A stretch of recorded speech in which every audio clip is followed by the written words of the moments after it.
I am truly honored to introduce you to our next speaker, Bart. He's a fellow board member and a stability leader along with me. He's a motivational speaker, advanced level RAP facilitator, management consultant, wellness educator, and life coach with over 30 years of leadership experience in operations management and consulting. He's an active member at the Faith Sanctuary Pentecostal Church, Mood Disorder Association of Ontario. He's a Canadian, Center for Mental Health and Addictions, and Sunnybrook Hospital. He really hopes to inspire those suffering in silence so that they can break free from self-stigma, recover, and find wellness. He lives in Toronto, Canada, and as I mentioned, is my fellow board member and fellow stability leader. Bart, welcoming you to the stage.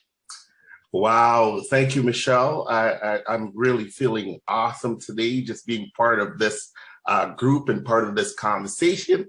And good day to everyone, wherever you're joining us from. I also want to thank TSN staff for the preparation and support and for the opportunity to share this space with all of you today. So I'm appointing you today as my friends. Yes, you are all my friends today. So my friends, today I want to remind you or let you know that being diagnosed with mental illness does not have to feel like a death sentence. Because like myself and my peers that are sharing today, we're living proof that we can learn to balance our mood, practice self-care. And for me, doing so allows me to feel like I'm the CEO of my own life. Now, it's been a little more than 7 years that I've been living successfully with major depression, severe anxiety, panic attacks, and I also hear voices, 5 of them to be exact, only one that's positive. And I did the work to realize that that's my grandmother. She's been gone now for a while, but she continues to cheer me on.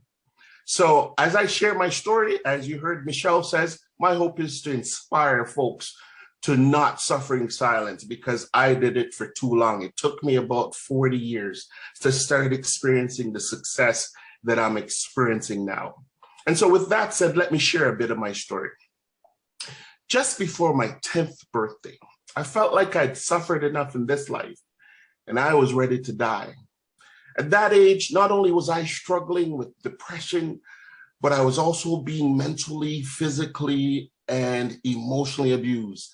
The pain was unbearable, especially because it's only been 2 years now that I was now living with my biological mother. This was the first time I remember living with her in my entire life. And so the separation anxieties that I experienced, leaving my grandmother, the only mother that I'd known for the first 8 years of my life, was also a contributing factor as to why I just wanted to die. Nevertheless, I guess my grandmother was my first supporter, so I hung in there just for her sake. I believed what she told me, that moving to Kingston, Jamaica from the farm community in St. Thomas would give me opportunities to use the skill sets that she observed in me very early. And my grandmother was right. During the years that followed, I developed amazing people leadership skills and business management skills. I was awesome in business. But yet, despite my professional success, the truth was, up until about my 48th birthday, I continued to suffer all kind of abuse that I allow because I didn't feel good about myself. And so that left me in a constant suicidal state of mind. I must have planned over 100 different ways to take my own life during those suffering years. However, the guilt as a practicing Christian, from what you heard me being involved in church circles, that fear of what would happen on the other side of death is what prevented me from taking my own life. So instead, I prayed and I meditated. And of course, this was positive, but what was not so positive was me overeating, overstudying, overworking, both in my secular job, in the church. I just wanted to be distracted from what was going on with me. And I became quite the workaholic, neglecting to take care of myself.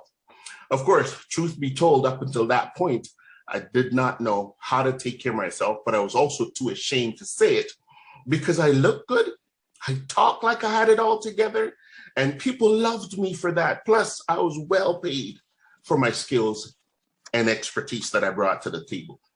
Sadly, my friends, my professional success was not enough to make me well. And so eventually, my life fell apart due to lack of self-care and untreated mental illness.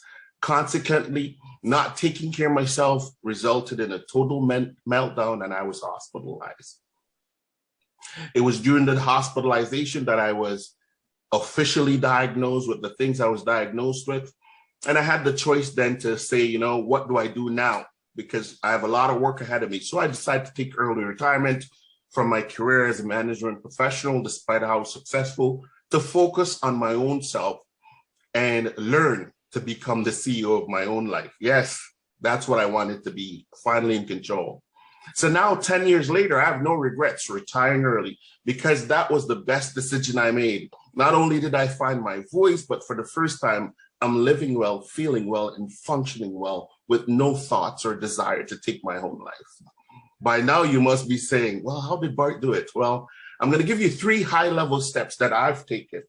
And it's up to you to decide what you do based on your own recovery journey that you're on. So my first step was deciding to take treatment. So for the first time in my life, I was introduced to medication, and it stabilized me.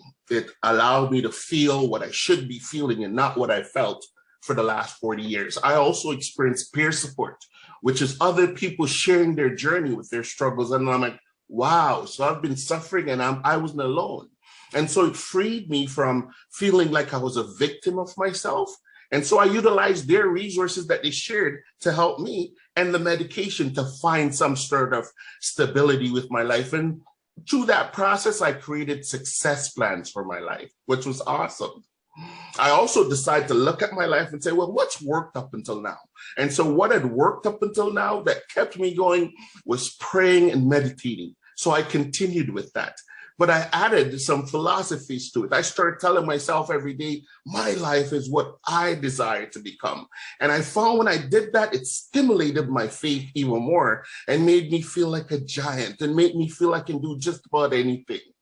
And so the third and final step was also looking deep inside of me and also taking personal responsibility for some of the things that I was thinking about, some of the things that I was feeling. I stopped blaming my past or blaming who wasn't there for me. And what helped me greatly to do this was participating in a WRAP program, Wellness Recovery Action Planning. This program gave me a framework using the 5 key concept, wellness tools, and 6 WRAP plans to really add some meat to the plans or the success plans that I had before that are very personal. I also recognized during the process of educating myself that mental illness has been part of my family for several generations. So it was something genetically based. So no amount of positive thinking was going to allow this to go away. I really needed to put the work in and started enjoying it using WRAP. So finally, upon reflection, I felt really blessed because as I look back also, there's lots of supportive people throughout those years. Even my church involvement and my community service, they became supportive once I started speaking out and acting and sharing what was going on with me. And so that helped me to also have a positive outlook on life that helps me to maintain my wellness. So my friends, I am convinced that our wellness journey, with or without mental illness, is a very personal one. So it's up to each of us to define our goals. The process of learning how to balance my mood, control the voices in my head, allowed me again to relate to my past corporate life that I enjoyed so much and still enjoy doing some work there now on a peer support level. And so I got up every day or get up every day now feeling like I'm the CEO of my own life. And I believe in doing so, and I've been doing so well that even the medication that got me started is not something that I have to take every day anymore. It's still part of my crisis plan, should in case I go into crisis, but I am free now for the past 5 or more years having to take medication because I'm doing so well. So that's part of my story. I don't know what your story is because only you can write your story, but hopefully hearing my story, you're inspired to support yourself or others to start actually speaking about what you're feeling and you're experiencing. So I thank you for listening, and I'm going to say God bless you, or may the force be with you. Thank you. Bart, thank you so much. And I will have to say that Bart is our funnest board member. Not that the others aren't fun, but Bart definitely takes the cake.